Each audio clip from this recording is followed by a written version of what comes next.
اكسبكتد جول 0.47 للاهلي 0.93 للزمالك. انت بتهزر يا محمد؟ 93 93 ازاي يعني 93 من 100. دي هي 39 اصلا توتال شوتس. حلو ده عبيط. تعادل الزمالك مع الاهلي في القمه رقم 129. جاي لكم النهارده في بودكاست هنتكلم على كل حاجه واي حاجه تخصه او حصلت في ماتش النهارده. الاول بس حابب ارحب بالشباب. عامل ايه يا علي؟ كله تمام والله الحمد لله. ايه الدنيا يا محمد؟ الاستاد النهارده كان جميل. الاجواء كانت رائعه بصراحه من بدايه اليوم لاخره والله. كان مش معنى كده ان انت تاخد التذكره مني يعني. معلش بقى كان لازم بقى يعني؟ معلش التذكره جات لي في وقت متاخر والواحد مسافه ما نزل بصراحه يعني. هنتكلم على كل حاجه تخص القمه. وخلينا ابدا كلامي الاول بانا من وجهه نظري يعني شايفه ان هو تعادل عادل جدا لمجريات الماتش ككل. الاهلي الى حد ما كان ماسك كوره اكتر من الزمالك بكتير، ولكن تحس ان بيسيرو بقياده فريق الزمالك خد اللي عايزه في الماتش في وقت قليل جدا. ابتدي بعلي. ايه وجهة نظرك بيسيرو وعمل ايه في الماتش؟ كان محضر للماتش بشكل كويس ولا ايه الدنيا؟ خلينا متفقين على حاجه ان معسكر اللي دخلوا الزمالك الاسبوع اللي فات ده فرق مع بيسيرو بشكل كبير جدا. اكيد. راجل جاي بقاله اسبوع. ايمن عبد العزيز اكيد ساعده في ان هو يعرف اللعيبه. قرايه الماتش هو بدا جيم دفاعي، كان بيلعب على التحولات. ودي بنت مثلا بعد او ربع ساعه بعد كره امام عاشور كانت في العارضه. الاهلي ماسك كوره، الاهلي استحواذ اعلى. بس ما فيش فرص محققه للتهديف غير كوره امام عاشور. طيب وجهة نظرك انت يا محمد، يعني احنا يعني احنا زملكاويه، فاحنا شايفين كده ان بيسيرو كان مجهز للماتش احسن من كولر الى حد ما، لان في ظل الظروف اللي كان فيها الزمالك، في ظل الحاله اللي داخل بيها الزمالك المباراه، خلينا متفقين ان الاهلي النهارده لو كان حقق الفوز كان الزمالك خلاص. يعني احنا كجمهور الزمالك عارفين ان احنا فكره الدوري دي كانت خلاص انتهت شبه اكلينيكيا، يعني فرق 7 بونت ما بينك وبين الاهلي. سيبك من بيراميدز لان بيراميدز كده كده هيقع، اللي باقي هو الزمالك وكذلك الامر الاهلي. شايف ان كولر ادار الماتش بشكل صح؟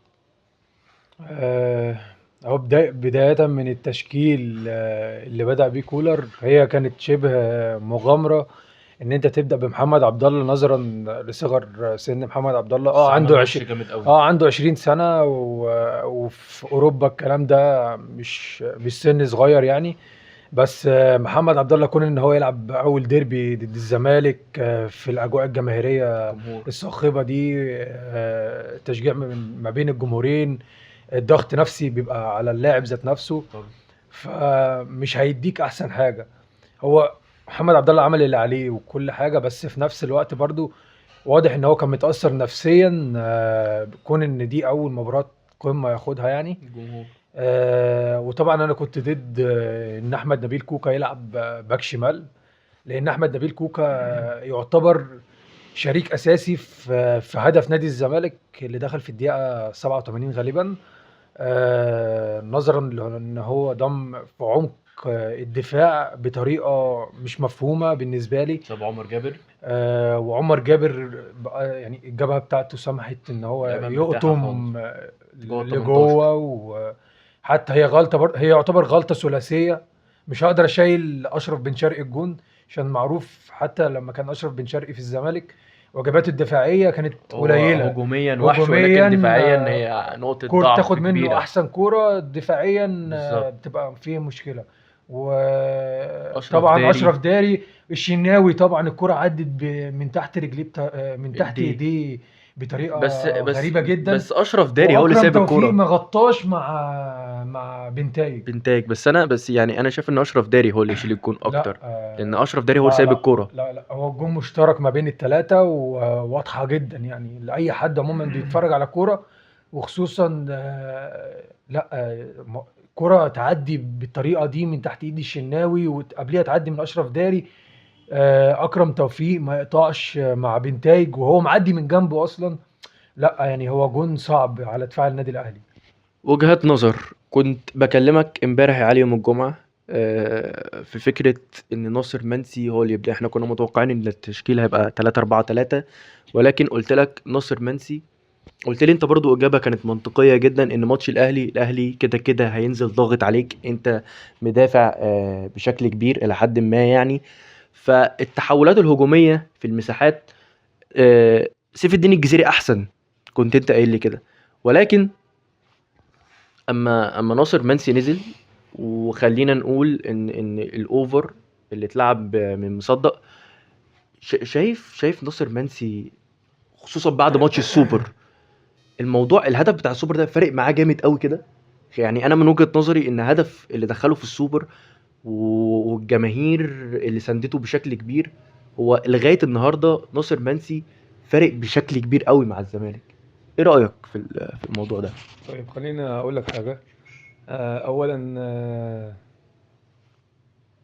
بيسيرو كان عنده وجهه نظر او مش وجهه نظر. الحركه دي كان عاملها جوميز برضو، وساعات كان بيعملها فيريرا. هو كان سيف الجزيري كانوا بيستغلوه لارهاق مدافعين الاهلي، وده مم. حصل النهارده. الجزيري جري كتير جدا، الجزيري ارهق رامي ربيعه، الجزيري ارهق اشرف داري. ولو لاحظنا اشرف داري خد انذار من كرة بنتايج لتعب. ان اشرف داري كان اقرب من بنتايج اصلا، بس لتعب وراح عمل التاكلينج كان من بعيد جدا فخد الانذار. لما حس ان الجزيري خلاص خد اللي هو عايزه منه، فراح سحبه ونزل ناصر منسي لعب 9. على حق. محطة كويسة جدا.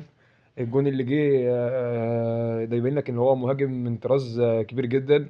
مستلم بظهره ورا رامي ربيعة ولف لقى قدامه هو مفتاح اصلا بتاع كان الجون يعني. قدامه احمد، اسمه ايه، احمد بتاع نص الملعب بتاع الاهلي. لف ورفع عينه لقى عمر جابر، طلع عمر جابر. ولو خدنا بالنا عمر جابر جاي من بعيد قوي، كان ضارب سبرنت من اول جاي الملعب من لغايه ورا اخره. اشرف بن شرقي. مم. هو ثغره دفاعيه في الاهلي، زي وده المهاجم. استغلها الزمالك. ايوه. عمر جابر عمل اوفر بشكل كويس جدا، تكمله بنتايج جوه 18 تحسب له. يحسب لبيسيرو التغييرات بتاعته بين مصطفى شلبي فرق وناصر لحد منسي. ما بصراحه يعني. تغيير الدونجا فيها ريسك، بس ما حسيناش ان دونجا خرج. محمد شحات وعبد الله سعيد كانوا ماسكين نص الملعب كويس رجع جدا. عبد الله ورا. عبد الله سعيد ما حدش يقول ان ده واحد عنده 40 سنه اه. نهائي. عبد الله سعيد عامل سبرنت من نص الملعب، واخد اكرم توفيق على اللاين. واحد عنده مهاري. 40 سنه والتاني عنده 27 سنه، ما يدلش على سن خالص. لعيب بروفيشنال على طراز عالي قوي يعني. طبعا. صلاح مصدق اول ماتش ليه النهارده، عالمي. لعيب كبير، لعيب عالمي كبير. عالمي بصراحه. يعني الواحد دي تحسب لميدو. طبعا. الونش مش احسن حاجه، يعني الونش برضو لسه مش ده الونش اللي كان قبل كده. ده اللي انا بقوله. حسام عبد المجيد يعني من ماتش لماتش بيثبت ان هو من احسن المدافعين في مصر، ان كان احسنهم. اتمنى يكون ليه فرصه في المنتخب الفتره الجايه. ان شاء الله. دونجا علامه استفهام، يعني دونجا. طب انت مش شايف مثلا ان ماتش النهارده كان الى حد ما احسن؟ لان دونجا الماتشين اللي فاتوا بتوع انا بتروجيت وفاركو دونجا والحاجات دي انا كان دونجا سيء ما قوي. عنديش مشكله معاه في استخلاص الكوره. دونجا مشكلتي معاه في الطلوع بالكوره. دونجا من اسوأ من سيء لاسوأ في الطلوع بالكوره. دونجا كل باص بميس باص، لونج باص مش مظبوط. في كوره لو هيتلعب الصح لعمر جابر كان راح انفراد، لعبها في اخر الملعب خالص، عمل مجهود عليه عمر جابر على الفاضي. فدونجا في مشكله عنده في اللعب على الارض، ودي باينه قوي. محمود جهاد لما لعب ما حسيناش بدونجا في الملعب، لان محمود جهاد كان يعني كان حته لعب الكوره كان بيساعد اكتر. ده اللي انا بتكلم فيه. لما عبد الله عزيز نزل في نص الملعب الموضوع بقى اسهل في لعب الكوره. مم. محمد شحاته الموضوع بقى اسهل اكيد. برضه. لكن دونجا في علامه استفهام كبيره قوي، لازم يرجع نفسه. زيزو النهارده عمل اداء كويس جدا.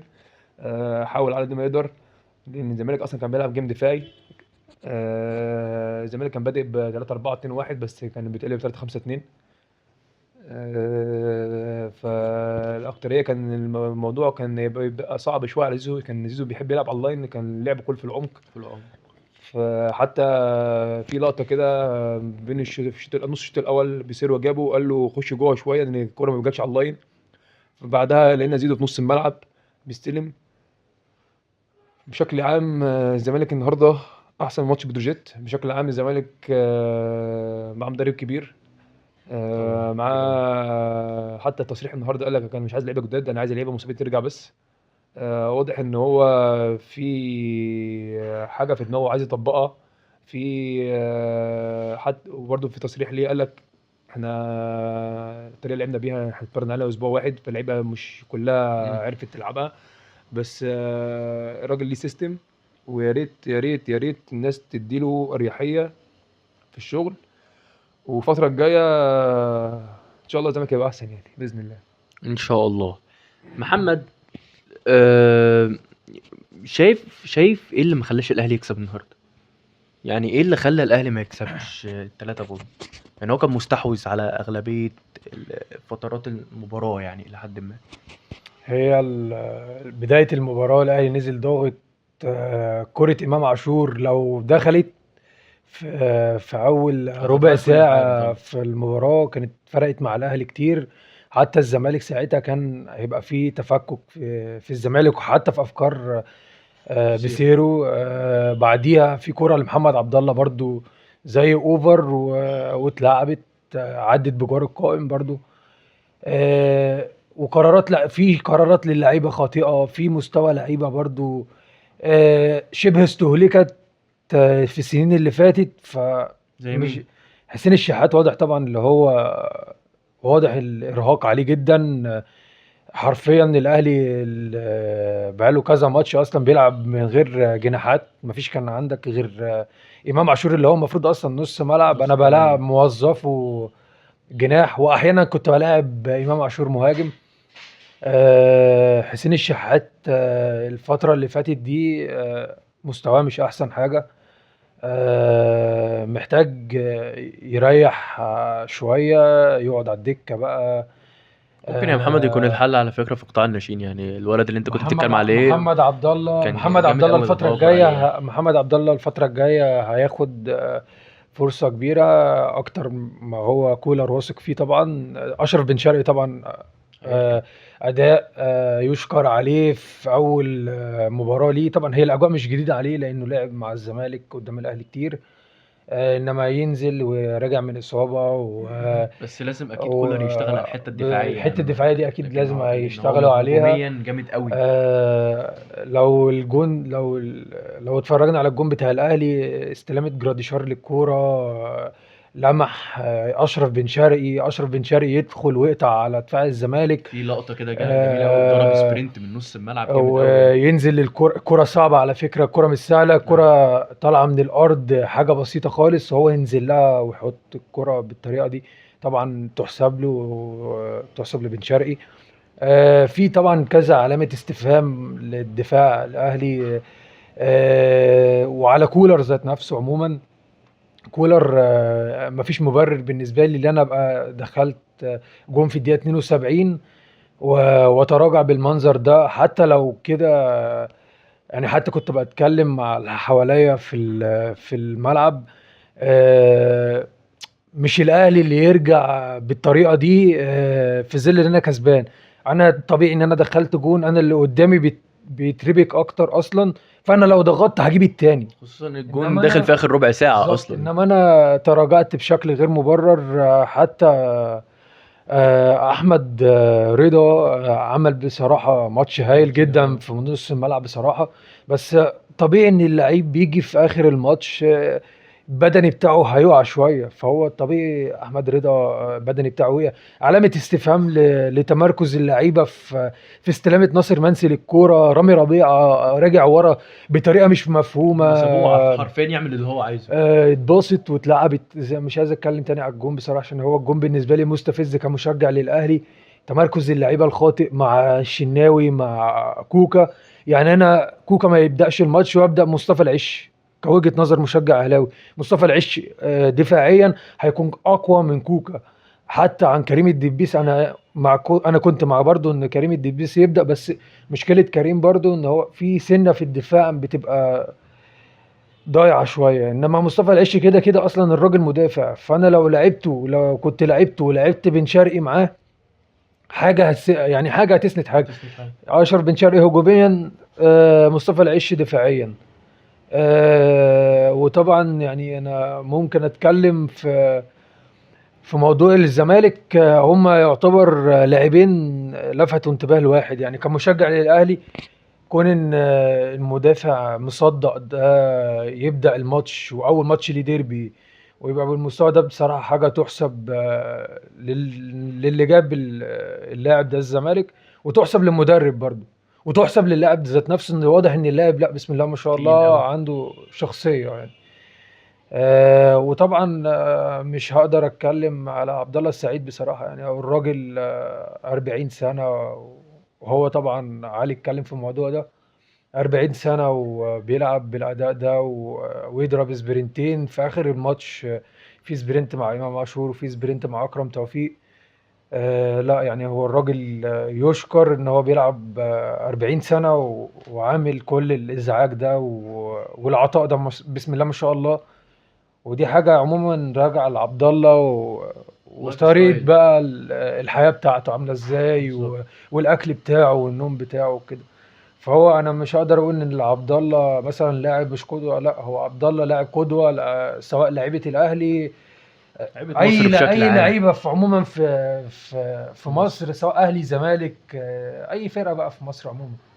بس بصراحه لا يعني اداء عبد الله فرق مع الزمالك اكتر ما في لعيبه في الاهلي اداء النهارده ما فرقش مع النادي الاهلي. يعني نروح لنقطة تانية، وهي فكرة انت كمشجع زملكاوي علي كنت شايف مين في الاهلي مثلا النهارده كان اداؤه كويس لحد ما كان فارق مع الاهلي؟ قبل بس ما اقول لك، احنا لو جينا اتكلمنا على الجون اللي جابه الاهلي، آه، كوره مكرره، جراديشار بيطلع بره 18 يتحرك على ناحيه اليمين، والهاف اللي ناحيه الشمال بيدوم جوه الملعب، اتعمل بالعرض، عدت من صلاح، وتخطيط عمر جابر كان متاخر، والونش برضو كان متأخر الى حد ما كتير. ما يشيلهاش عواد نهائي. على فكرة يا آه، جدعان اللقطة دي اتكررت في اول في الشوط الاولاني، ما ده اللي اللي هي قلته، اللقطة اللي هي عواد خرج مسك الكورة هي قبل كرة ما. كرة هي كرة كرة بالظبط. مكررة. آه، يعني هو جون يشيله خط دفاع الزمالك. لكن لو اتكلمنا على جون الزمالك، هي جبنا هجمة من أولها، الزمالك عمل جون 42 تمريرة انتهت بجون، يعني هي ما جاتش صدفة، ولا جت كده باي لك. لا، وللعلم هي الفترة الأخيرة انت لو تقلت على الكورة أكتر الأهلي ما بيعرفش يدافع. الزمالك بعد ال 42 تمريره جاب الجون، معنى كده ان الزمالك لما حب يمسك كوره وحب يهاجم جاب جون. مش معنى كده ان انت يعني تحسب لبيسيرو ان هو ماتش خلص كده، بس مش معنى كده ان انت كنت تسيب الجيم كله كده الاهلي يعمل اللي هو عايزه فيه. انت لو حبيت تهاجم انت جبت، ولو كنت هاجمت تاني كنت هتجيب تاني. دفاع الاهلي مهلهل وباين قوي. انا كان من رايي ان النهارده كان محمد هاني يلعب على اكرم توفيق. اكرم توفيق النهارده مش موجود اصلا، بدليل ان عبد الله السعيد اللي عنده 40 سنه كان عامل عليه جبهه غريبه، انا ما فهمتهاش بصراحه. آه، أحمد رضا كان يعني كويس. نص الملعب الاهلي كان كويس، ومصطفى احمد رضا. علامه استفهام برضو في الاهلي كان مروان عطيه، مش مفهوم برضو اداؤه، مش ده مروان عطيه كان قبل كده يعني. آه، امام عاشور النهارده ما كانش برضو احسن حاجه، هي مفيش غير كره اللي جت في العارضه، ما فيش خطوره تانية عملها. الاهلي هجوميا النهارده ما كانش يعني الاهلي كان ماسك كوره، بس هجوميا ما فيش اي حاجه خطيره يعني خطيره على المرمى، باستثناء كره امام عاشور واستثناء الجون اللي جه. بن شرقي لما نزل برضو واضح ان هو لسه راجع من الاصابه، فخايف مش قادر يلعب برضو زي ما بن شرقي كان في الزمالك. جاب الجون بس برضو مش ده بن شرقي. لكن لو اتكلمنا على الزمالك مثلا، بأقل مجهود انت جبت جون، وبأقل مجهود ليك ضربة جزاء او ضربتين جزاء على اقل تقدير. كرة بنتايج الاولى بنسبة 80% ضربة جزاء، والكرة التانية العرضية جت في ايد اشرف داري ضربة جزاء 100%. يعني حتى بعد الماتش بيسيرو طلع قال هو يا ريت لما كلنا ضربة جزاء تتحسب ضربتين في ماتش بتروجيت، وعلى الاقل تقدير من النهارده واحده، يعني 3 ضربات جزاء في ماتشين ب3 نقط، بست نقط الماتشين. يعني كان زمان دلوقتي فرق بيني وبين الاول، او راكب فرق بيني وبين الاول لا، نقطه، او انا راكب الدوري. في حاجات غريبه كده مش مفهومه، مش فاهم يعني ليه ما رجعش للفار، او الله اعلم في فار النهارده ما كانش فيه اصلا. مش مفهومه برضو، ولا لقطه للفار النهارده، ولا لقطه خالص للفار من اول الماتش لاخر الماتش. ده حاجه غريبه برضو. في حاجات كده مش مفهومه النهارده، بس في كلتا الحالتين يعني الزمالك خرج بنقطه. آه، المدرب كان متعصب ليه؟ ده سؤال اتسأل في اللقاء الصحفي. قال له انت كنت متعصب ليه؟ قال له عشان اتعادلت. هو نازل واحد، الراجل نازل يلعب مع مكسب، مش نازل اتعادل ولا اخسر، دي حاجه طبيعيه. آه، يعني ديربي، هي دربيات كده، بس يا الزمالك كان الاحق النهارده. لو ضربه الجزاء كانت اتحسبت كانت طلع ثلاث نقط يعني. الموضوع كأول وآخر هي موضوع وجهات نظر وتوقعات، وكل القصص دي بتختلف من مشجع إلى آخر. احنا اتكلمنا على كل حاجة اعتقد، كل ما يخص الماتش يعني في القمة اللي انتهت ب1-1.